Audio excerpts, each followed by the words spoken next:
அல்லேலூயா சொல்லுங்க. ஆமா, ஏதோ யோசனையா இருக்கிற மாதிரி இருக்கிறீங்க. ஏன்னா இந்த சத்தியத்தை கேட்பதற்கு கொஞ்சம் மனசை திறந்த மனதோடு கூட நீங்க கவனிச்சாதான் இந்த சத்தியம் ரொம்ப லெகுவான சத்தியம் தான், ஆனா ரொம்ப கடினமான சத்தியம். ஆகவே இதை புரிந்து கொள்வதற்கு கொஞ்சம் என் கூடவே டிராவல் பண்ணணும். நான் வர்ற இல்லைன்னு சொன்னா எதையாவது யோசிச்சுட்டு வந்தீங்கன்னா இந்த சத்தியம் புரியாது. பிதா அப்படிங்கிற தலைப்புல இன்னைக்கு நான் உங்களோடு கூட பேச இருக்கிறேன். ஒருவேளை குமாரனை பத்தி பேசலாம், பரிசுத்தாவியானவரை குறித்து பேசலாம். ஆனா இன்றைக்கு உங்களுக்கு பிதா என்கிற தலைப்பிலிருந்து இந்த வேதாகமத்துல நாம் உள்ள சத்தியங்களை நாம் கற்றுக்கொள்ள போகிறோம். யோவான் எழுதின சுவிசேஷம் 8ஆம் அதிகாரம் 42வது வசனம். இயேசு அவர்களை நோக்கி, தேவன் உங்கள் பிதாவாய் இருந்தால் என்னிடத்தில் அன்பாய் இருக்கிறீர்கள். இயேசு அவர்களை நோக்கி, தேவன் உங்கள் பிதாவாய் இருந்தால் என்னிடத்தில் அன்பாய் இருப்பீர்கள், ஏனெனில் நான் தேவனிடத்திலிருந்து வந்திருக்கிறேன். நான் சுயமாய் வரவில்லை, அவரே என்னை அனுப்பினார். நாமும் கூட சுயமாய் வரவில்லை. ஒருத்தர் சொல்லும் போது இப்படி சொன்னா, எனக்கு என் வாழ்க்கையே பிடிக்கல. ஏன்னா எனக்கு இந்த வாழ்க்கையை பிடிக்கல அப்படின்னா, நான் விரும்பின அப்பா அம்மாவுக்கு நான் பிறக்கல. சரி, நான் விரும்பின ஸ்கூல்லையாவது சேரலாம் அப்படின்னா எங்க பெற்றோர் பிடிச்ச ஸ்கூல்ல தான் கொண்டு போய் என்ன பண்ணாங்க, சேர்த்தாங்க. சரி, எனக்கு விரும்பின மனைவியாவது நான் கல்யாணம் பண்ணலாம்னா அது கூட இருக்கல.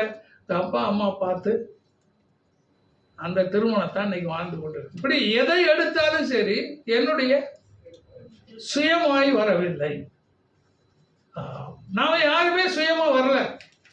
எப்படி பிதாவாகிய தேவன் குமாரனை இந்த பூமிக்கு பாவத்துக்காகவும் சாபத்துக்காகவும் வியாதிக்காகவும் தரித்திரத்துக்காகவும் மீட்கும்படியாக தன்னையே ஒப்பு கொடுத்து சிலுவையில மரித்து அடக்கம் பண்ணப்பட்டு 3ஆம் நாள் உயிரோடு கூட எழுப்பி, இப்ப பிதாவை எப்படி குமாரன் பிதாவுடைய சித்தத்தின்படி குமாரனை அனுப்பினாரோ, அதே போல நம் ஒவ்வொருவரையும் சில சித்தங்கள் செய்ய, சில வேலைகளை செய்ய பிதாவாகிய தேவன் குமாரனை அனுப்பினது போல உங்களையும் என்னையும் குமாரன் இந்த பூமிக்கு அனுப்பி இருக்கிறார்.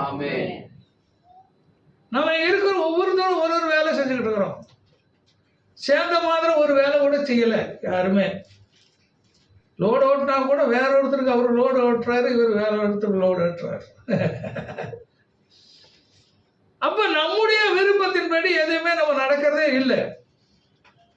நம்ம விரும்பின உணவு கூட எல்லா நாளும் சாப்பிட்றதே இல்லை. அதனால இங்க ஆண்டவரை இயேசு சொல்லுகிறதை பாருங்க, தேவன் உங்கள் பிதாவாய் இருந்தால் என்னிடத்தில் அன்பாய் இருப்பீர்கள், ஏனெனில் நான் தேவனிடத்தில் வந்திருக்கிறேன்.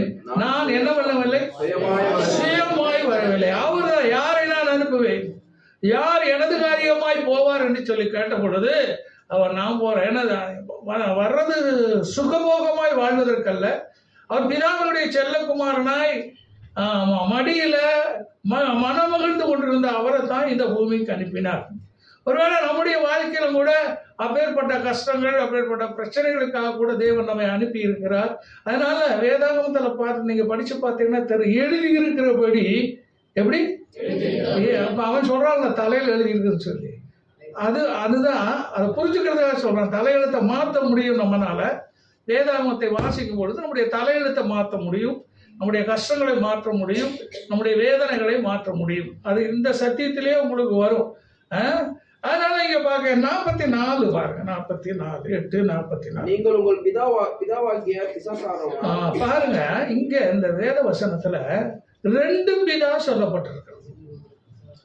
என்ன பிதா? 2 பிதா. அவங்களுக்கு ஒரு பிதா, நமக்கு ஒரு பிதா. எப்படி?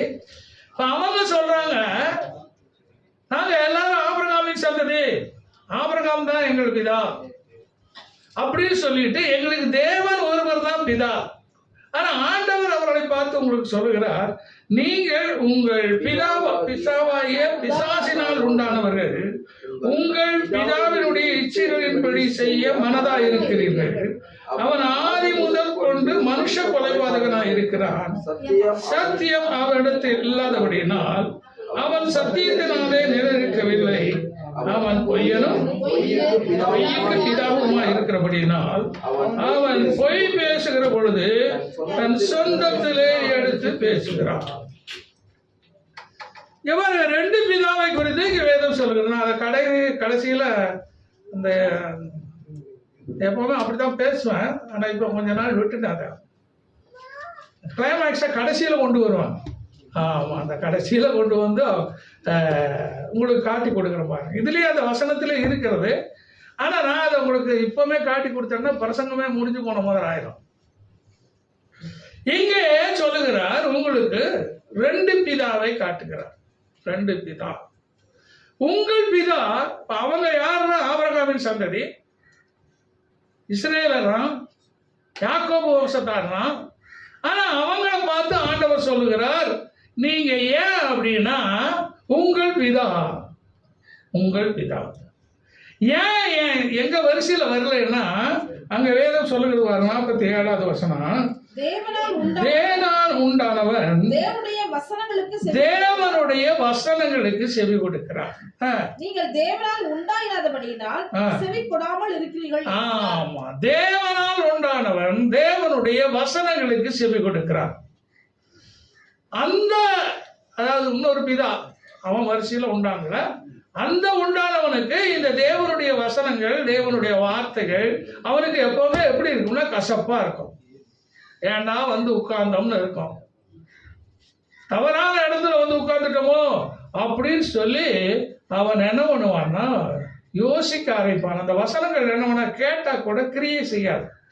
நீங்க இந்த வசனம் முடிஞ்ச உடனே வாசல் நின்றுட்டு இன்னைக்கு என்னப்பா அவங்க பாஸ்டர் பேசினாரு அப்படி பேசினாரா அப்படிமா சில கதைகளை சொல்லுவாங்க. சிலருக்கு அது புரியாது, என்னன்னு புரியல அப்படின்னு சொல்லுவாங்க. ஆனால் தேவனால் உண்டானவர்கள் அந்த தேவனுடைய வார்த்தைக்கு செவி கொடுத்து இதை கூட உங்களால் ஒருவேளை எனக்கு காட்டின வெளிப்பாட்டை காட்டிலும் உங்களுக்கு ஆண்டவர் சில வெளிப்பாடுகளையும் சில தரிசனங்களையும் கொடுப்பார். பாருங்க 51வது வசனம் பாருங்க. ஒருவன் என் வார்த்தையை அங்க கேட்கிறது. தேவனால் உண்டானவன் தேவனுடைய வசனங்களுக்கு என்ன பண்ணுகிறான்? செவி கொடுக்கிறான். அடுத்து இங்கே ஒருவன் என் வார்த்தையை கை கொண்டால் அவன் என்றென்றைக்கும் மரணத்தை காண்பது இல்லை. எவ்வளவு ஒரு ஆழமான சத்தியம் பாருங்க. இதை இன்னும் நான் ஆராய்ச்சி பண்ணிட்டு இருக்கிறேன், பார்ப்போம் வருங்காலத்துல. ஒருவன் என் வார்த்தைகளை என்ன பண்ணினான்? கை கொண்டால் அவன் என்றென்றைக்கும் என்ன பண்ணுவதில்லை? மரணத்தை காண்பதில்லை. அங்கே செவி கொடுக்கிறான், இங்கே கை கொள்ளுகிறான். இப்ப இயேசு மரித்தார், உலகத்தின்படி மரித்தார்.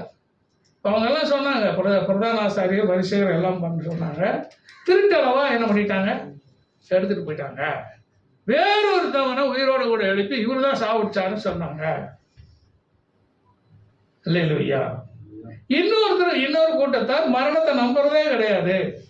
அவர் காஷ்மீருக்கு வந்தாரு, இந்த வித்தைகளை எல்லாம் கத்துக்கிட்டாரு, ஹிப்னாட்டிசம், மெஸ்மரிசம் இவங்களையெல்லாம் கத்துக்கிட்டாரு. அதனால அப்படி அவர் அற்புத அடையாளமா செஞ்சாரு அப்படின்னு சொல்லி ஒரு கூட்டத்தார் இருக்கிறாரு. ஆனா நாம நம்புறோம், ஒரு மரித்தார், அடக்கம் பண்ணப்பட்டார், உயிர் தெழுந்தார். ஏன்னா நாம யாருன்னா தேவனால் உண்டாக்கப்பட்டவர்கள். ஆனா இயேசு பிதாவுடைய சித்தத்தை நிறைவேற்ற அவர் எதுக்காக வந்தாரோ, எதுக்காக மரணித்தாரோ, எதுக்காக அவர் உயிர் தெழுந்தாரோ, அதனால அவர் சொன்னார், நான் உயிர் தெழுவேன். அவருடைய மரணத்தை பற்றி பேசும்போதெல்லாம் அவர் சொன்னாரு, சீடர்களுக்கும் சொன்னார், அப்பா என்னைய புறஜாதியார் கையில் ஒப்பு கொடுப்பாங்க, என்னை அடிப்பாங்க, என்னை சிலுவையில் அறைவாங்க அப்படின்னு சொன்னா அந்த விஷயத்த அவங்க கொஞ்சம் கூட காது கொடுத்து கேட்கவே இல்லை. ஏன்னா அவங்க தேவனால் பிறந்தவர்களா இருந்தும் கூட இதுவரைக்கும் ஒரு மனித பிறந்து மரித்து உயிர் தெழுந்ததாக சரித்திரமே கிடையாது. மோசையை கொண்டு போய் ஆண்டவர் அடக்கம் பண்ணினாரு. ஆனா அடக்கம் பண்ணின இடம் இதுவரைக்கும் கண்டுபிடலை. ஆனா எலியா எடுத்துக்கொள்ளப்பட்டார். ஆனா அவர்கள் இன்னும் நம்புகிறார்கள், எலியா திரும்ப வருவார் என்று சொல்லி நம்புகிறார்கள். யாருன்னா தேவனால் உண்டாக்கப்பட்டவர்கள். ஆனால் தேவனால் உண்டாக்கப்படாதவர் இடத்துல போய் தேவன் ஏனோக்கு எடுத்துக்கொள்ளப்பட்டார், எலியா எடுத்துக்கொள்ளப்பட்டார் அப்படின்னா ஏதோ ராமர் கதை லட்சுமணர் கதை மாதிரி அவனுக்கு கேட்டுக்கிட்டு அப்படியா அப்படிமா. ஆனா நாம் அதை விசுவாசிக்கிறோம். இல்லையா?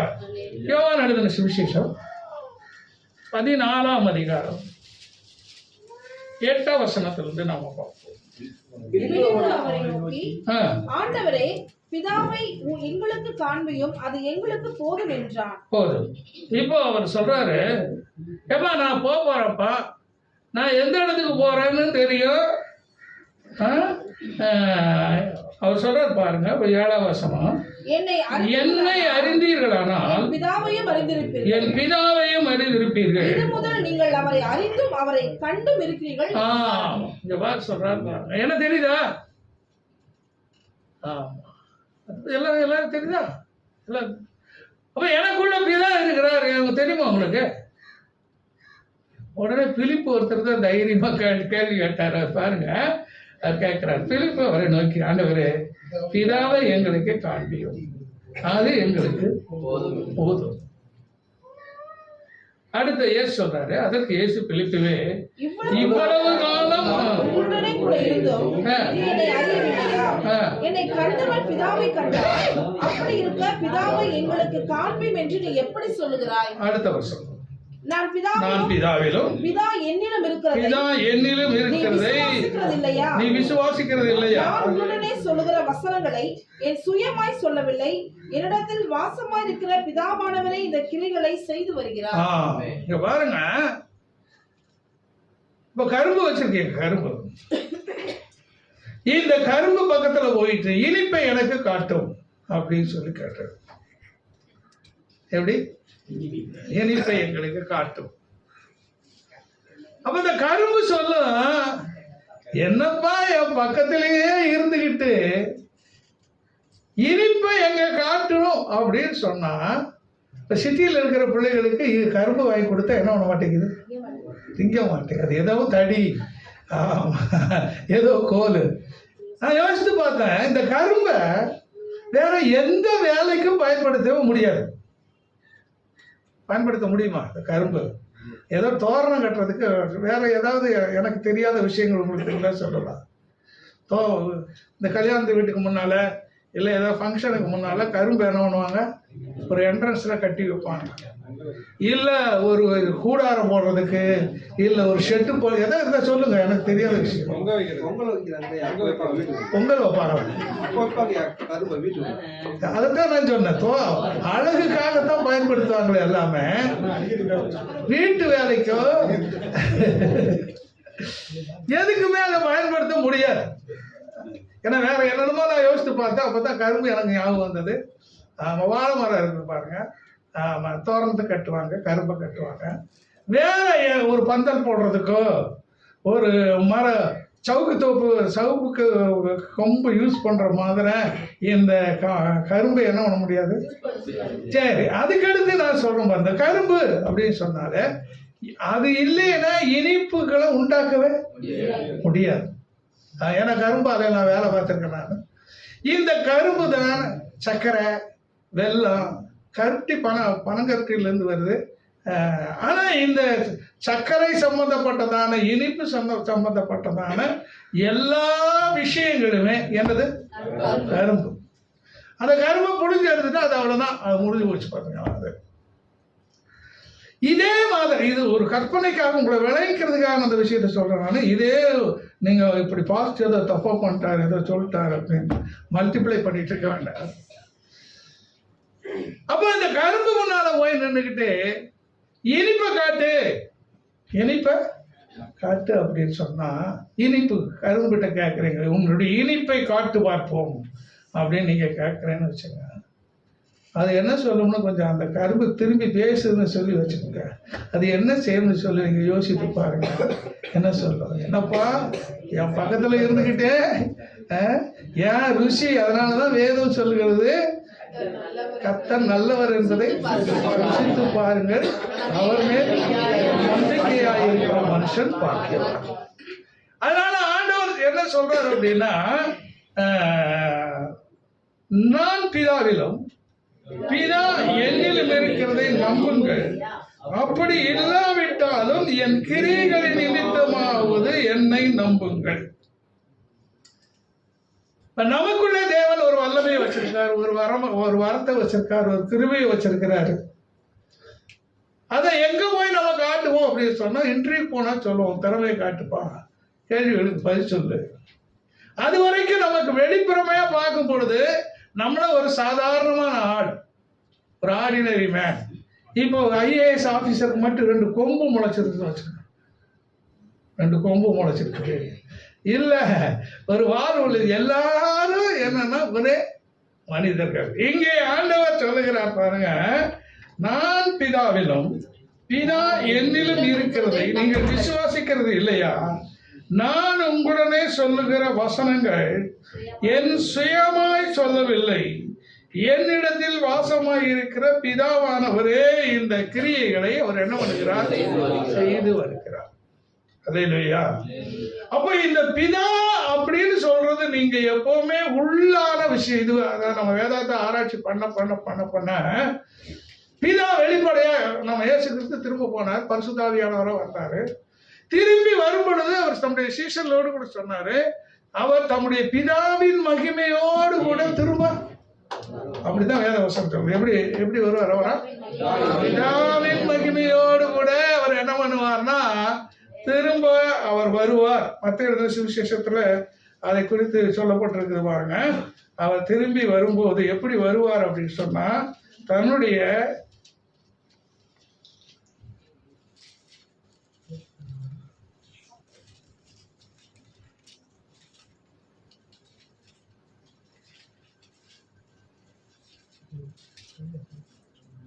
சரி, நான் அப்புறமா அந்த வசனத்தை காட்டி கொடுக்குறேன்.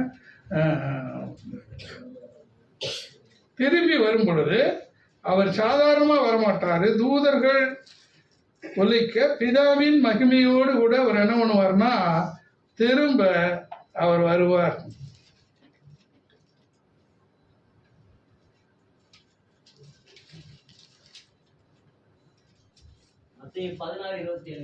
வாசி வாசி.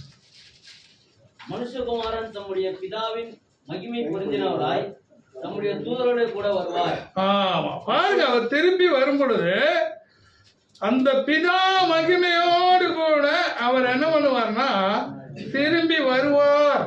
இல்ல பிதாவை கூட்டிட்டு வருவேன் அப்படின்னு சொல்லி எழுதுங்க. எப்படி பிதாவை போய் கூட்டிட்டு வர, அந்த வசனத்தை போடுப்பா.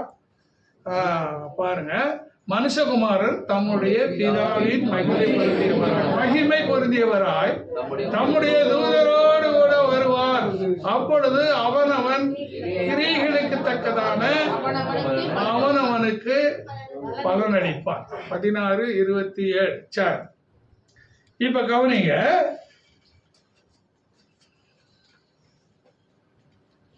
1 கொரிந்தியர் புஸ்தகம் 8ஆம் அதிகாரம் 5-6.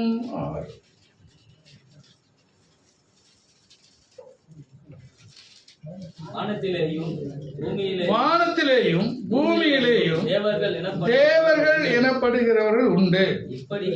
இப்படி அநேக தேவர்களும் அநேக கர்த்தாக்களும் உண்டாயிருந்தாலும் பிதாவாகிய தேவன் நமக்கு உண்டு. என்னது? பிதாவாகிய ஒரே தேவன் நமக்கு உண்டு. அவராலே சகலமும் உண்டாயிருக்கிறது, அவருக்கென்று நாமும் உண்டாயிருக்கிறோம்.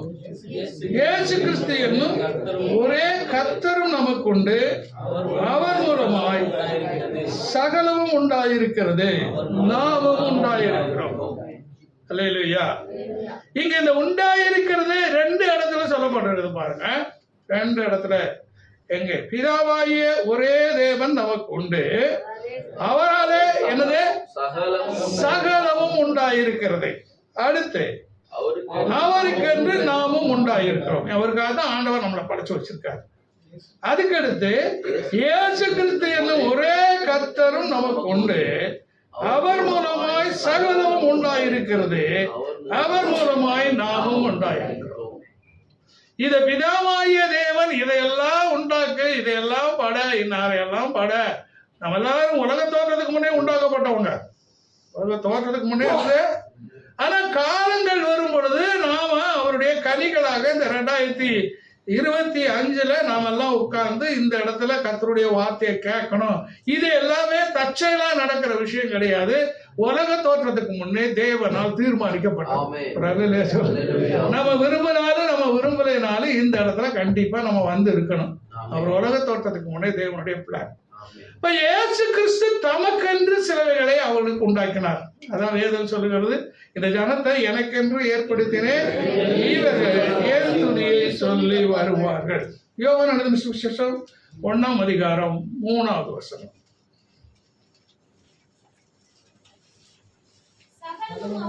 சகலமும் அவர் மூலமாய் உண்டாயிற்று, உண்டானதொன்றும் அவராலே அல்லாமல் உண்டாகவில்லை.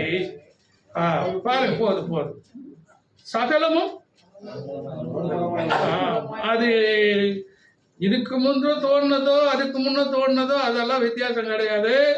சகலமும் யார் மூலமா தான் உண்டாச்சுன்னா சொல்லுகிறது, சகலமும் அவர் மூலமாய் உண்டாயிற்று, உண்டானதொன்றும் அவராலே அல்லாமல் உண்டாகவில்லை.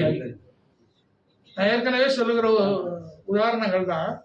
பெட்ரோல் எடுத்துட்டீங்க அப்படின்னு சொன்னா அது கோடான எப்போ பூமி உண்டாக்கப்பட்டதோ அன்னைக்கே பெட்ரோல் உண்டாக்கப்பட்டது. ஆனா பெட்ரோலுடைய தேவை எப்போ வந்துச்சுன்னா 100 வருஷத்துக்கு முன்னதான். அதுக்கு முன்ன மாட்டு வண்டி ஓட்டிட்டு இருந்தோம், சைக்கிள் ஓட்டிட்டு இருந்தோம், குதிரை வண்டி ஓட்டிட்டு இருந்தோம். அதுக்கு பெட்ரோல் தேவை இல்லை. ஆனா என்னைக்கு நம்ம 2 வீலர் 3 வீலர் 4 வீலர் இந்த எல்லாம் வந்துச்சுன்னா இப்ப கூட இனி இது மாற்று கண்டுபிடிச்சுக்கிட்டு இருக்கிறாங்க. இது எல்லாமே தேவன் கொடுக்கிற ஞானம். சொல்லுங்க. ஒவ்வொரு பொருளும், அது நிலக்கரியா இருக்கட்டும், கிரானைட்டா இருக்கட்டும், இல்ல வீடுகளில் தரையில போடுகிற மார்பிள்ஸா இருக்கட்டும், இது எல்லாமே எப்போ உண்டாக்கப்பட்டதுன்னா உலகம் உண்டானதுக்கு முன்னே, இந்த பூமி சிருஷ்டிக்கப்பட்டதா உண்டாக்கப்பட்டாச்சு. ஆனா ஏற்ற காலம் வரும் பொழுது அன்னைக்கு எல்லாம் கிரானைட் போட்டு வீடு கட்டுறாங்கன்னா கிரானைட்டு கண்டுபிடிக்கப்படலை, அதனுடைய தேவை இல்லாதனால அவங்க என்ன பண்ணல, கண்டுபிடிக்கப்படலை. அப்ப சகலமும் அவர் மூலமாய் உண்டாயிற்று, சகலமும் அவர் மூலமாய் உண்டாயிற்று. அல்லேலூயா. 1 யோவானுடைய புஸ்தகம், அதுக்கு முன்ன இன்னொரு வசனத்தை பார்த்துடலாம். 1 கொரிந்தியர் யோவான் எழுதின சுவிசேஷம் 15ஆம் அதிகாரம்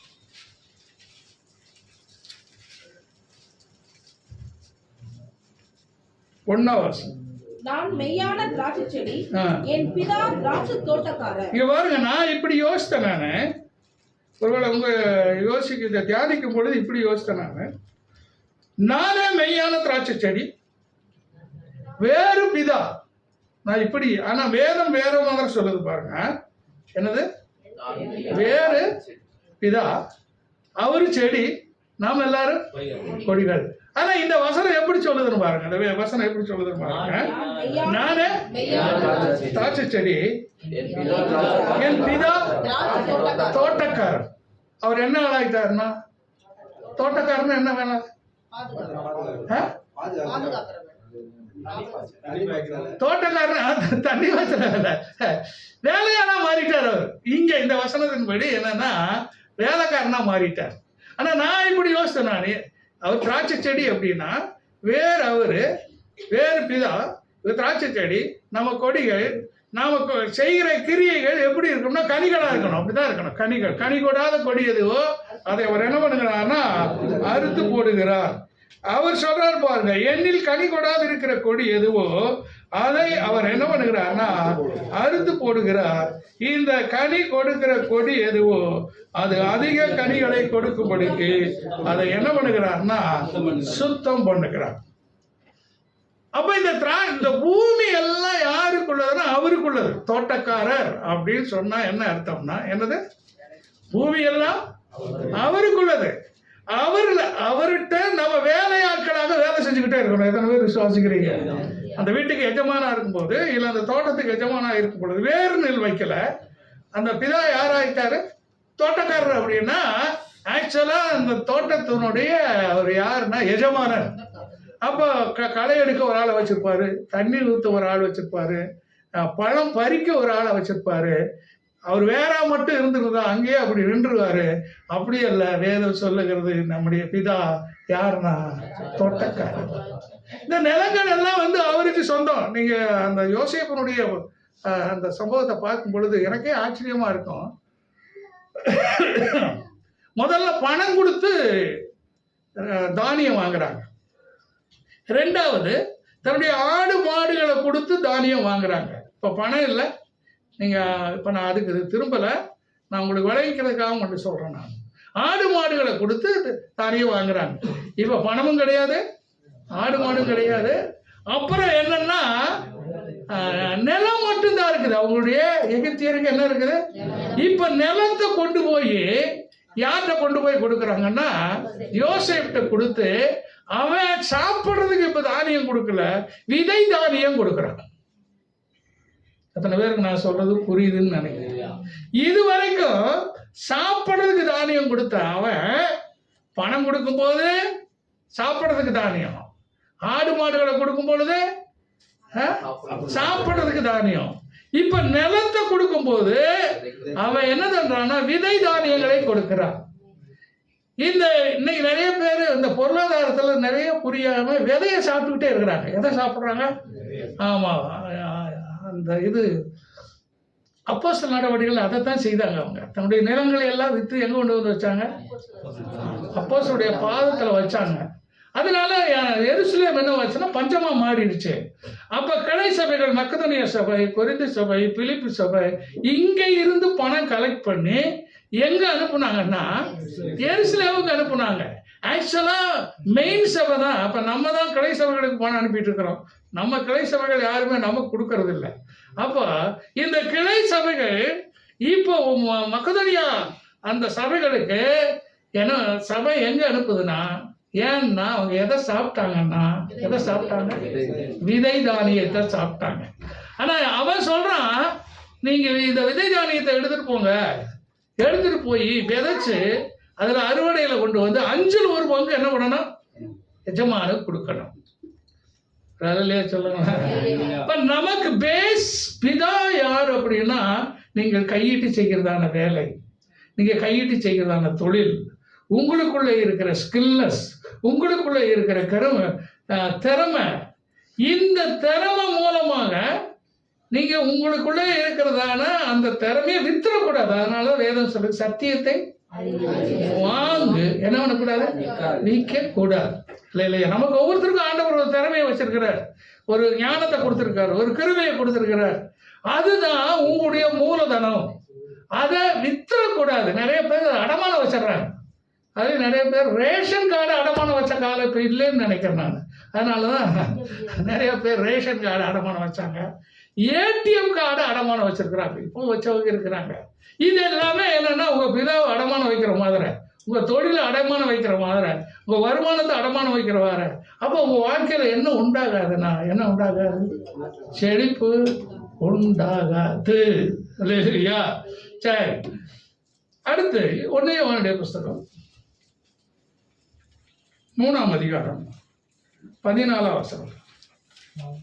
நான் சகோதரத்தில் அன்பு கூறுகிறபடியினால் மரணத்தை விட்டு நீங்கி ஜீவனுக்கு உட்பட்டிருக்கிறோம் என்று அறிந்திருக்கிறோம். சகோதரத்தில் அன்பு கூறாதவன் மரணத்தினை கொண்டுறான். தன் சகோதரனை பகைக்கிற எவனும் மனுஷ கொலை பாதகனா இருக்கிறான். மனுஷ கொலை பாதகன் எவனோ அவனுக்கு நித்திய ஜீவனை திராது என்று அறிவீர்கள். அவர் தம்முடைய 1 யோவான் 4:10 வாசித்துட்டு அப்புறம் இதுக்கு வரலாம். நாம் தேவனிடத்தில் அன்பு கூர்ந்ததினால் அல்ல, அவர் நம்மிடத்தில் அன்பு கூர்ந்து நம்முடைய பாவங்களை நிவர்த்தி செய்கிற கிருபாதார பலியாக தம்முடைய குமாரனை. 16 தேவன் நம்மேல் வைத்திருக்கிற அன்பை நாம் அறிந்து விசுவாசித்திருக்கிறோம். தேவன் அன்பாகவே இருக்கிறார். அன்பில் நிலைத்திருக்கிறவர் தேவனிடத்தில் நிலைத்திருக்கிறார். ஆமென். அல்லேலூயா. கவனிங்க, இந்த பிதா என்பது அன்பு. இப்ப நம்ம பார்க்கிறோம், அன்பே சிவம், அன்பே கடவுள், காட் இஸ் லவ் அப்படின்னு சொல்லி பார்க்கிறோம். இங்கே இந்த வேத வசனம் சொல்லுகிறது பாருங்க, தேவன் நம்மேல் வைத்திருக்கிற அன்பை நாம் அறிந்து விசுவாசித்திருக்கிறோம். தேவன் என்னவா இருக்கிறார்? அன்பாகவே இருக்கிறார். இந்த அன்பு தான் தேவனால் உண்டாக்கப்பட்டது. கவனிங்க, அன்பு. இந்த அன்பை வழங்கிக் கொள்வதற்காகத்தான் ஆண்டவர் இந்த திருமண பந்தத்தை, திருமண உறவை தேவன் ஏற்படுத்தினார். எதை ஏற்படுத்தினாரு? திருமண உறவு, திருமண பந்தம். இப்ப நான் என் மனைவியை நேசிக்கிறதுனால இந்த மனைவி பெற்ற பிள்ளைகளை நான் நேசிக்க ஆரம்பிக்கிறேன். இந்த மனைவி பெற்ற பிள்ளைகளை அவர்கள் நேசிக்கிறதுனால நம்முடைய பேர பிள்ளைகள் நம்மை நேசிக்கிறாங்க. இந்த அன்பு என்ன சொல்லுகிறதுனா கண்டினியூஸ் ஆகிறது. இங்கே வேதம் சொல்லுகிறது பாருங்க, 3:15 தன் சகோதரனை பகைக்கிற எவனும் என்னவா இருக்கிறான்? மனுஷ கொலைபாதகனாய் இருக்கிறான். இந்த அன்பு தான், கவனிச்சுங்க, அன்பு ரெண்டு பக்கமே அன்பு தான். நான் 2 பிதா காட்டி கொடுத்தாங்களா? 2 பிதாவை காட்டி கொடுத்தாங்களா? இந்த ரெண்டு பிதாவும் தேவனால் உண்டாக்கப்பட்ட யோவான் 8:44 உங்கள் பிதா, இப்ப என்னுடைய பிதா. இந்த அன்பு ரெண்டு பக்கமும், அது அன்புதான், இது அன்புதான். இந்த சொந்த பந்தங்களை மாத்திரம் நேசிக்கிற அன்பு உலகத்தால் உண்டான அன்பு. அவர் சொல்லும் போது சொல்றாரு பாருங்க, 4:7 பாருங்க. பிரியமானவர்களே, ஒருவரில் ஒருவர் அன்பாய் இருக்க கடவுளும், ஏனெனில் அன்பு தேவனால் உண்டாயிருக்கிறது, அன்புள்ள எவனும் தேவனால் பிறந்து அவரை அறிந்திருக்கிறார். அப்ப அந்த அன்பு பாத்துங்க, அங்க சொன்னாங்கல்ல 2 பிதா அப்படின்னு சொல்லி நம்ம படிச்சோம்ல 8:44. இந்த 2 பேரும் என்னன்னா, இவங்க என்னன்னா உலகத்தினுடைய அன்பு. வேதம் சொல்லுகிறது உலகமும் அதனுடைய அது ஒளிந்து போகும். இந்த அன்பு, ஒரு அன்பு இருக்குது பாருங்க, அது இச்சை. தனக்கு, தன்னுடைய மனைவிக்கு, தான் பிள்ளைகளுக்கு அப்படின்னு நேசிக்கிற அன்பு பிசாசினால் உண்டான அன்பு. 2 பக்கமே அன்பு தான். 2 பக்கம் தான் எனது அன்பு தான். எனக்கு, என் மனைவிக்கு, என் பிள்ளைகளுக்கு அப்படின்னு சேர்த்து வைக்கிற ஒரு அன்பு, அது அன்பு தான். அந்த அன்பு யாரால் உண்டாயிருக்கிறது என்று சொன்னால், யாரால் உண்டாயிருக்கிறது? தேவனால் உண்டாயிருக்கு. தேவனால் உண்டானதல்ல. அதனால தேவன் ஆசை இச்சைகளை, நான் ஒரு பெண்ணை நேசிக்கிறேன் அப்படின்னா எதுக்காக நேசிக்கிறேன்னா இச்சை நிமித்தமா நேசிக்கிறேன். ஆனால் தேவனால் உண்டாக்கப்பட்ட அன்பு அப்படி அல்ல, அது சந்ததி சந்ததியாய் வருகிற நேசம். என்ன சொந்தம்? அப்ப தேவன் பாருங்க, யோவான் எழுதின சுவிசேஷம் 3ஆம் அதிகாரம் 14 இருந்து பாருங்க, 22. அவருடைய கற்பனைகளை நாம் கைக்கொண்டு அவருக்கு முன்பாக பிரியமானவைகளை செய்கிறபடியினால் நாம் வேண்டிக் கொள்ளுவது எதுவோ அதை அவராலே பெற்றுக்கொள்ளுகிறோம். இந்த அன்பு பாருங்க, நாம் தேவனால் உண்டாக்கப்பட்டு இருக்கிறோம், தேவனுடைய சித்தத்தை நான் செய்ய போறேன் அப்படின்னு சொல்லி இந்த முதலாளியானவர் ஒரு வீடு கட்ட அவர் தீர்மானம் அடிச்சுட்டாரு. வேலையாட்களை எல்லாம் அவர் நம்ம கூட்டிட்டு வந்துட்டாரு. எப்பா, நீ என்ன வேலை செய்யறையோ அந்த சொல்றையோ அந்த வேலையை நான் செய்ய ஆயத்தமா இருக்கிறேன் அப்படின்னா அதற்கு தேவையான கட்டுமான பொருட்கள், அதற்கு தேவையான எல்லா மெட்டீரியல்ஸு, அதற்கு எனக்கு உதவிகரமாக இருக்கக்கூடிய ஆட்கள், எனக்கு எல்லாவற்றையும். ஏன்னா நான் என்ன செய்கிறேன்னா, என் பிதா சொல்லுகிறத நான் மாத்திரம் நான் என்ன பண்ண போகிறேன்? கேட்க போகிறேன். நான் சொல்கிறது புரியுது உங்களுக்கு? நான் பிதாவினால் உண்டாக்கப்பட்டேன். பிதா என்ன செய்ய சொல்லுகிறாரோ அதை நான் செய்ய போகிறேன். அதனால நான் போய் நின்றுக்கிட்டு வெறுமனே நிற்க வேண்டிய அவசியம் கிடையாது. ஏன்னா இந்த கட்டுமான தேவைக்கு தேவையான எல்லா பொருட்களையும், எல்லா வேலையாட்களையும், எல்லா உதவி ஆட்களையும் அவர் ஏற்ற நேரத்துல சரியாக அனுப்பி கொடுப்பார். ஒரு ஆனா அதே இது ஆண்டவர் சொன்னார் பாருங்க, இன்னொரு அன்பு. இந்த இன்னொரு அன்பு என்ன? இச்சையினால் உண்டாக்கப்பட்ட அன்பு, பிசாசினால் உண்டாக்கப்பட்ட அன்பு. அங்கே அன்பு இருக்கிறது. ஆனால் அன்பு இருந்தா கூட நாம் அந்த பிதாவினால் எல்லாவற்றையும் அவர்களுக்கு தர முடியாது. அவருடைய சித்தத்தை நிறைவேற்ற முடியாது. தடைகள் உண்டாகும், இடைஞ்சல்கள் உண்டாகும். அப்பேற்பட்ட காரியங்களை அந்த பிதா செய்வார். அல்லேலூயா. பாருங்க, 1 யோவான் புஸ்தகம் 4ஆம் அதிகாரம் 12வது வசனம் பாருங்க. தேவனை ஒருவரும் ஒருபோதும் கண்டதில்லை. இதை யாரு சொல்லப்பட்டிருக்குன்னா பிதா. யோவான் 1:18 கூட அதே வசனங்கள் யோவான் மென்ஷன் பண்றாரு. தேவனை ஒருவரும் ஒரு காலம் எனவனுவதில்லை, கண்டதில்லை. அப்ப இதை வெளிப்படுத்துறதுக்காகத்தான் அவருடைய அதர்சனமான தேவனாக ஆண்டவராக இயேசு கிறிஸ்து இந்த பூமிக்கு வந்தார். சொல்லுங்களா பார்ப்போம். அப்போ 1 யோவான் 4ஆம் அதிகாரம் 10வது வசனம். நாம் தேவனிடத்தில் அன்பு கூர்ந்ததினால் அல்ல, அவர் நம்மிடத்தில் அன்பு கூர்ந்து நம்முடைய பாவங்களை நிவர்த்தி செய்கிற கிருபாதார பலியாக நம்முடைய குமாரனை அனுப்பினதினாலே உண்டாயிற்று. ஏன்னா ஆதாம் கையில ஆண்டவர் இந்த உலகத்தை ஒப்பு கொடுத்திருந்தார். ஆனா அவனை மடக்கி, அவனை ஏமாத்தி, அவனை வஞ்சிச்சு, அவன் துரோகம் பண்ணி இந்த உலகத்தை அப்படியே அவன் கையில கொடுத்தான். இப்ப நம்ம எல்லாரும் என்னவாயிட்டோம்னா பாவிகளா மாறிட்டோம். நம்ம எல்லாரும் அக்கிரமக்காரரா மாறிட்டோம். நம்ம எல்லாரும் மீறலா மாறிட்டோம். அதுக்கு பிறகு உலகத்துல பார்த்தீங்கன்னா இஷ்டம் போல வாழ்ந்தாங்க. ஒரு கட்டுப்பாடும் கிடையாது. எப்படி மிருகங்கள் இன்றைக்கு வாழ்ந்து கொண்டிருக்கிறதோ அந்த மாதிரி மனுஷன் வாழ்ந்து கொண்டிருந்தான். அதனால தேவன் நம்மளை மகனாக படைச்சார். Adam is the son of God. மகனாக படைச்சார்.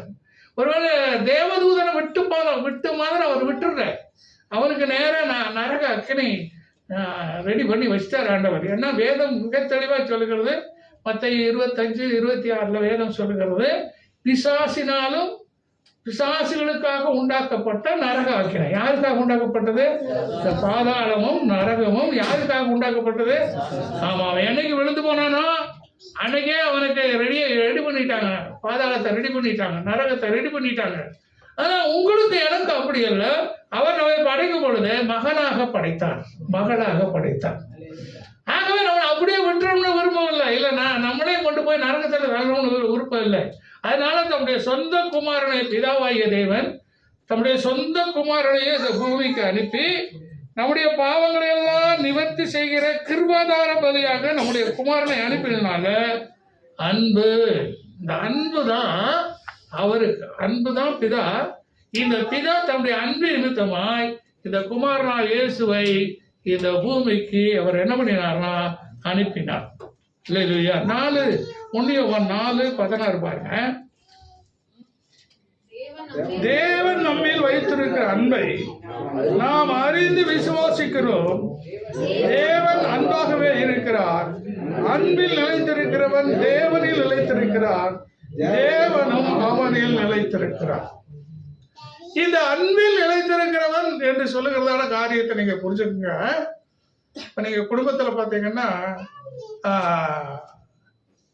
அதாவது 10 வயசு வரைக்கும் சகோதரர், 10 வயசுக்கு மேல ஆயிட்டான்னா அவன் யாருன்னா பங்காளி. யாரு? 2 அக்கா தங்கச்சி ஒத்துமையா இருந்துருவாங்க. ஆனா அண்ணன் தம்பிங்க ஒத்துமையா. ஆனா இப்பதான் சொத்து எல்லாத்துக்கும் பங்கு அப்படின்றதுனால இப்ப எல்லாமே சமமாகி போச்சு. ஆணுக்கும் பெண்ணுக்கும் என்ன உரிமை? சொத்துல சம பங்கு. அந்த சொத்துல வேணா சம பங்கு இருக்கலாம், ஆனா அன்புல சம பங்கு இருக்கவே முடியாது. எப்பவுமே அண்ணன் பொண்டாட்டிக்கும் தம்பி பொண்டாட்டிக்கும் எப்பவுமே சண்டை நடந்துகிட்டே தான் இருக்கணும். ஏன்னா அது யாருடைய என்ன அன்புன்னா உண்மையான நமக்கு அன்பு வர்றதே கிடையாது. அதே தான் பிள்ளை அப்படின்னா நேசிக்க பாருங்க, தங்கச்சி பிள்ளையும் நல்லா நேசிப்பாங்க. அது அக்கா, அண்ணன், தங்கச்சி அங்க பாத்தீங்கன்னா அன்பு நல்லா இருக்கும்.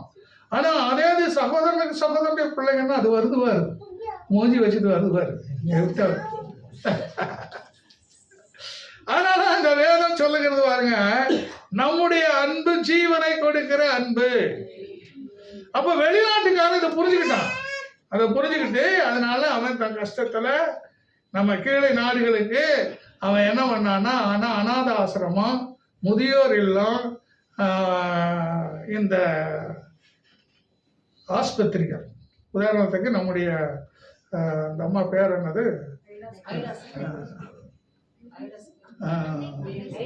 வெளிநாட்டிலிருந்து வந்து பதக்கமெல்லாம் வாங்கிச்சு, அவங்க பேரு அன்னை தெரசா. இப்ப அவங்க வந்து நிறைய தொழு நோயாளிகளுக்கு அவங்க வந்து சீலெல்லாம் மிதிக்க, அதையெல்லாம் கட்டி, அதையெல்லாம் உதவி செய்து, அதெல்லாம் உதவி செஞ்சாங்க. நம்ம RSS தலைவர் வந்து நேரிட்ட போய் சொன்னாங்களாம், அந்த அம்மா உடனே வெளியேற்றணும், இங்க வந்து மனம் மாத்திட்டு இருக்குது அப்படின்னு சொல்லி சொன்னாங்களாம். உடனே அந்த அம்மா அந்த அங்க கூட்டு வந்து உடனே அந்த RSS தலைவர்கிட்ட சொன்னாராம், நீங்க இந்த வேலையெல்லாம் போய் செய்யுங்க, இந்த அம்மா உடனே அனுப்பிடலாம் அப்படின்னா. அந்த சீலை பிதிக்கி அதுக்கு மருந்து போட்டு அதுக்கு கட்டு கட்டி, என்ன அன்புனா அது என்ன அன்பு? தேவ அன்பு.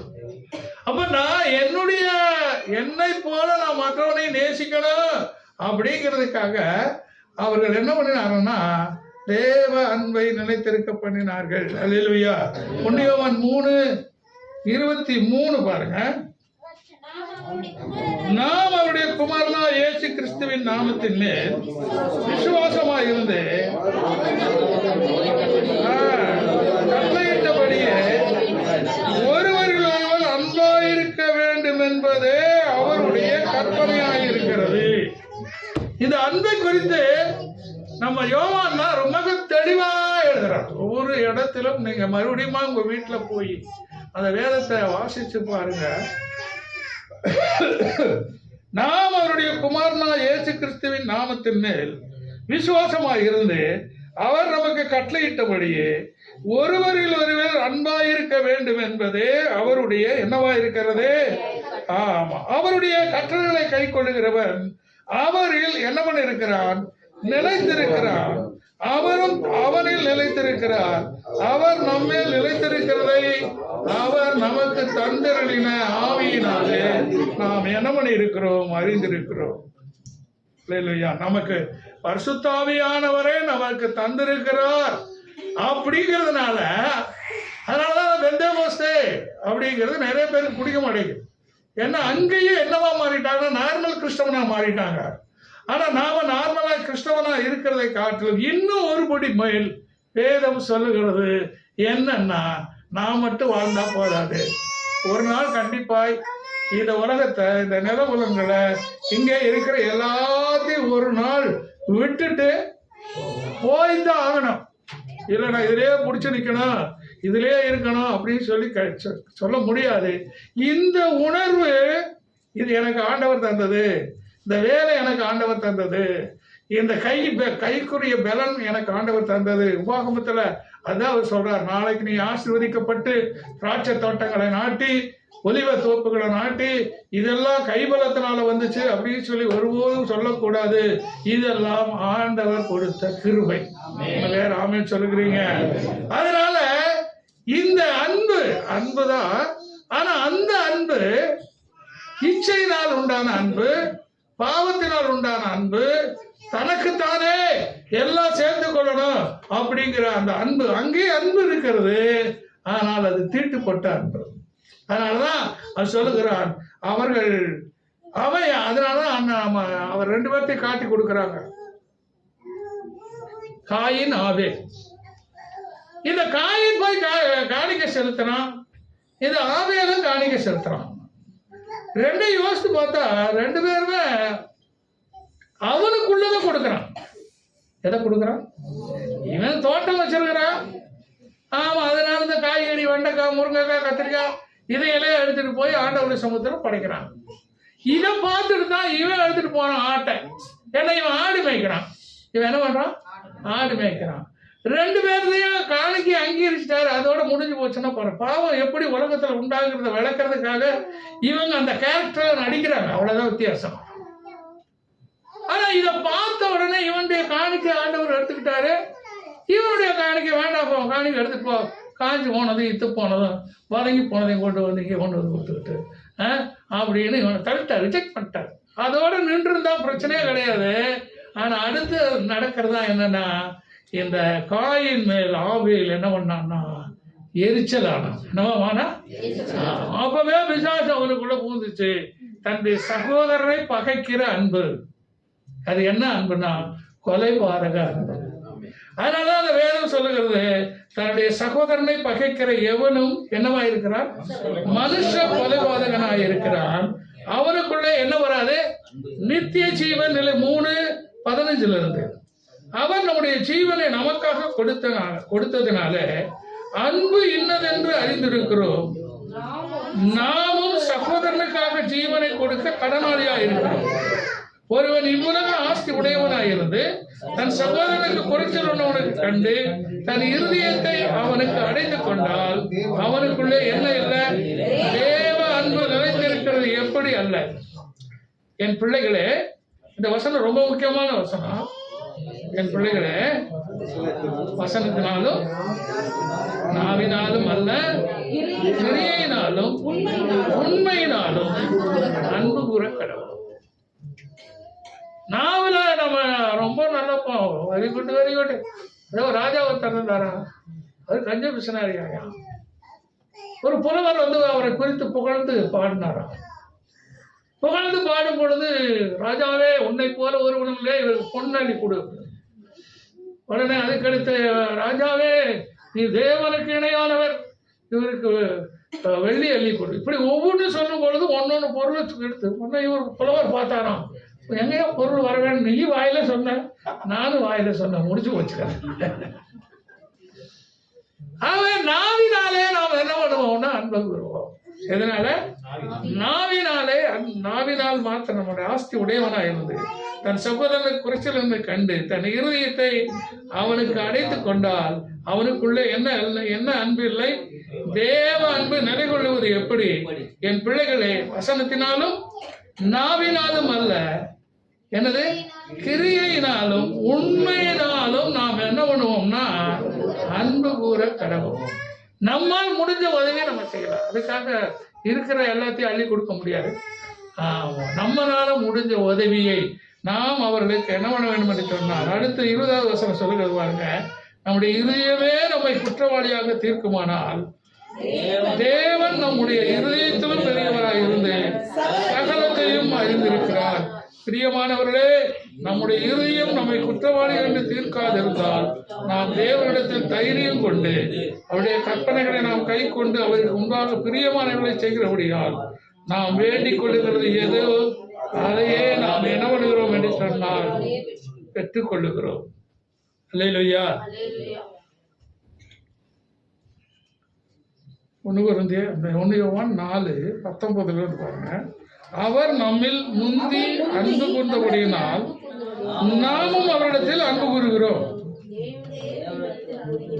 தேவனிடத்தில் அன்பு கூறுகிற எவர் என்று ஒருவன் சொல்லியும் தன் சகோதரனை பகைத்தால் அவன் யாரு? பொய்யன். தான் கண்ட சகோதரனிடத்தில் அன்பு கூறாமல் இருக்கிறவன் தான் காணாத தேவனிடத்தில் எப்படி அன்பு கூறுவான்? தேவனிடத்தில் அன்பு கூறுகிறவன் தன் சகோதரிடத்திலும் அன்பு கூற வேண்டும் என்கிற இந்த கற்பனையை அவராலே நாம் என்ன பண்ணி இருக்கிறோம்? பெற்றிருக்கிறோம். இப்ப இப்படி இருக்கும். தேவன் என்னை நேசிக்கிறார் ஆண்டவரே, நான் தேவனுடைய ஆலயமா இருக்கிறேன் அப்படின்னு சொல்லி நம்முடைய இருந்தோம்னு சொன்னா, நம்முடைய வேதம் சொல்லு மார்க் எழுதின சுவிசேஷம் 4ஆம் அதிகாரம் 14வது வசனம். விதைக்கிறவன் வசனத்தை விதைக்கிறான். வசனத்தை கேட்டவுடனே சாத்தான் வந்து அவர்கள் இருதயங்களில் விதைக்கப்பட்ட வசனத்தை எடுத்து போடுகிறான். இவர்களை வசனம் விதைக்கப்படுகிற வழி அருகானவர்கள். அப்படியே வசனத்தை கேட்டவுடனே அதை சந்தோஷத்தோட ஏற்றுக்கொண்டு தங்களுக்குள்ளே வேர் கொள்ளாதபடியால் கொஞ்ச காலமாக நிலைத்திருக்கிறார்கள். வசனத்து நிமித்த உபத்திரமும் துன்பம் உண்டாகும். வசனத்து நிமித்தம் என்ன வருது? உபத்திரம் வருது.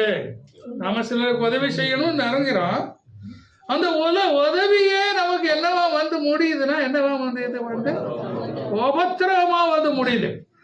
உதவி செய்யணும்னு நினைச்சோம், நம்ம சகோதரர்கள் நம்ம அன்பு செலுத்தணும் அப்படின்னு சொல்லி நினைச்சு நாம் அவர்களுக்கு உதவி செய்யும் பொழுது அந்த உதவியே நமக்கு என்னவா மாறிடுது? உபத்திரவம். அப்ப என்ன வந்துருது அப்படின்னா, வேதம் சொல்லுது 18வது வசனம், வசனத்தை கேட்டு உலக கவலைகள், ஐஸ்வர்யத்தின் மயக்கம், மற்றவர்களை பற்றி உண்டாகிற இச்சைகளும் பிரவேசித்து அதனாலே நாம் என்ன ஆகிறோம்னா பலனற்று போகிறோம். கிடைக்க வேண்டிய ஆசீர்வாதம் நமக்கு கிடைக்காம போயிருது. அல்லேலூயா. அதனால உலக அன்புல நாம ஜாக்கிரதையா இருக்க வேண்டும். இன்னொரு சம்பவத்தை கூட நான் வாசித்து நான் முடிக்கிறேன் பாருங்க. ஆதியாகமம் 33:11.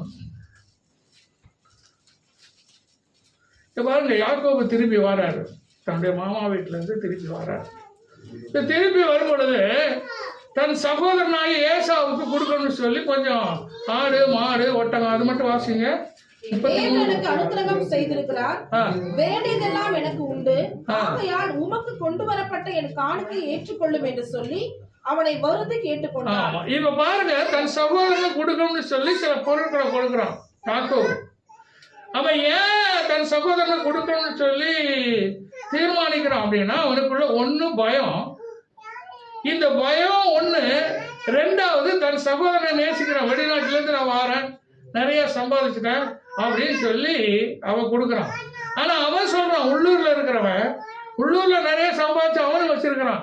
ஆனா அவன் வேண்டான்னு சொல்லல. அவனுக்கு தேவையானதெல்லாம் என்ன பண்ணுது? ஏசாவுக்கு தேவையான பணம், ஆடு மாடு ஒட்டகம் எல்லாம் இருக்குது. ஆனா அவனிடத்துல என்ன இல்லைன்னா தேவ அன்பு இல்லை. என்ன அன்பு இல்லை? ஆனா இவனுக்குள்ள ஆண்டவர் ஏன் பயத்தை உண்டாக்குனார்னா, தேவ அன்பு நிறைவேறும்படி அவன் அந்த வசனத்தை மட்டும் 11 வாசிக்க பார்ப்பான். தேவன் எனக்கு அனுக்கிரகம் செய்திருக்கிறார், வேண்டியதெல்லாம் எனக்கு உண்டு. பாருங்க, இந்த ரட்சிக்கப்பட்டு தேவ அன்பு பூரணப்பட்ட அவன் எப்பவுமே சொல்லுவான், எனக்கு சொல்லுவாப்ப, எனக்கு இங்கதான் இருக்கீங்களா, எனக்கு வேண்டியதெல்லாம் இருக்கிறது. அவன் என்ன சொல்றான்? எனக்கு வேண்டாப்பா, எனக்கு உள்ளது எனக்கு இருக்குது. யார் சொல்றது? யாக்கோபு சொல்றான். அந்த வசனம் யாக்கோபு சொல்றான், எனக்கு வேண்டியதெல்லாம் இருக்குதுப்பா, நீ இதை எடுத்துக்கணும், அதை காணிக்கையா கொடுக்குற, எடுத்துக்கோ அப்படின்னு அவன் சொல்றான். இதுதான் தேவ அன்புக்கும் உலக அன்புக்கும் உள்ளது. உலக அன்பு என்ன பண்ணும்னா, நீ எவ்வளவு கொடுத்தாலும் நான் வாங்குறதுக்கு ரெடியா இருக்கிறேன். அங்க வீடு நிறைய பணம், வீடு நிறைய பொண்ணு, வீடு நிறைய எல்லாமே இருந்தா கூட கம்பெனியா தானே வேண்டாம்னு சொல்றானுங்க. இன்னும் வேணும், இந்த ரோடு கான்ட்ராக்ட் வேணும், ஏர்போர்ட் வேணும், அது வேணும், இது வேணும். இல்லப்பா, நான் இருக்கிற ஆளை வச்சு இருக்கிற பிசினஸ பண்ணி அப்படின்னு சொல்லி அவனுக்கு சொல்றது இல்லை. ஏன்னா அவனுக்குள்ள என்ன அன்பு இருக்குதுன்னா உலக அன்பு. என்ன அன்பு இருக்கிறது? உலக அன்பு. ஆனா அரசாங்கம் கூட அவனுக்கு அந்த உலக அன்புக்கு ஏற்றவனுக்கு தான் அப்படி கொடுப்பாங்க. அல்லேலூயா.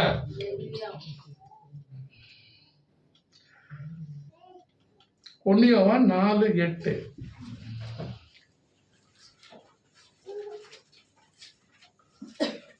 அன்பில்லாதவன் தேவனை அறியான், தேவன் அன்பாகவே இருக்கிறார்.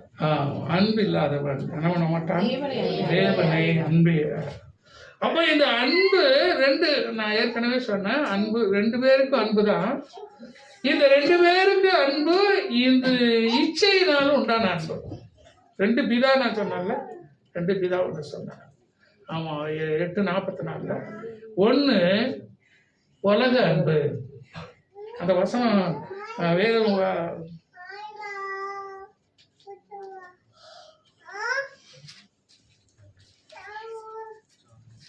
ஒண்ணு உலக அன்பு, இன்னொன்னு என்ன அன்புன்னா பரலோக அன்பு. இந்த பரலோக அன்புக்கு நாம அடிமைப்பட்டோம்னா நமக்கு தேவையானதை எல்லாம் தேவன் கொடுத்து கொண்டே இருப்பார். ஆனால் இந்த இச்சையினால் உண்டான அன்பு, ஒன்று தேவனால் உண்டான அன்பு, இன்னொன்று இச்சையினால் உண்டான அன்பு. அவன் இச்சையை தோண்டுகிறவன். அதனால அவன் யாருன்னா மனுஷ கொலைபாதகன். யாரு? மனுஷனுக்கு வியாதியை கொடுப்பான், ஆஸ்பத்திரி செலவை கொடுப்பான், பிள்ளைகளுடைய வாழ்க்கையில தரமில்லாத பிள்ளைகளா போயிடுவாங்க. இதுல தீவிரவாதம், அவங்களுக்குள்ள இச்சையினால உண்டான அந்த தீவிரவாதத்தை விதைச்சு அவன் தவறான கையை கொடுத்து அவங்க எல்லாம் கொல்லணும், அழிக்கணும், இல்லாம பண்ணணும் அப்படிங்கிற அது ஒரு அன்பு தான். தன்னுடைய ஜனத்தாரை குறித்த நக்சலைட்டுகள்லாம் இருக்காங்க. அவங்க எல்லாம் பார்த்தீங்கன்னா பாருங்க, நம்முடைய ஜனத்தையே வேலை வாங்கிட்டு இருக்கிறோம், நம்முடைய ஜனத்தையே கொலை செய்கிறோம். அவங்க எல்லாம் ரத்தத்துல கையெழுத்து போட வைப்பானுங்க. இவங்களை அழிக்காம விடக்கூடாது, இவங்களை கொலை செய்யாம விடக்கூடாது, இந்த விடக்கூடாது சொல்லி அவங்களுக்கு என்ன உண்டாக்குறான்னா தீவிரவாத வெறிகளை உண்டாக்கி வைக்கிறான். இப்போ அவனுக்கு என்னன்னு சொன்னா யாரையாவது கொலை செய்யணும், யாரையாவது கெடுக்கணும், யாரையாவது நஷ்டப்படுத்தணும். இப்பேற்பட்ட எண்ணங்கள் அந்த பிதாவினால் உண்டானது. ஆனால் நம்முடைய பிதா அப்படி அல்ல. அவர் நம்மை நேசித்ததுனால நம்ம மேல பாராட்டி நாம் அந்த அன்பின் அவர் மேல ரொம்ப அன்பா இருந்தோம்னா நம்முடைய தேவைகளை எல்லாம் அவர் என்ன பண்ணுகிறார்னா சந்திக்கிற தேவனா இருக்கிறார். அப்படி எழுதி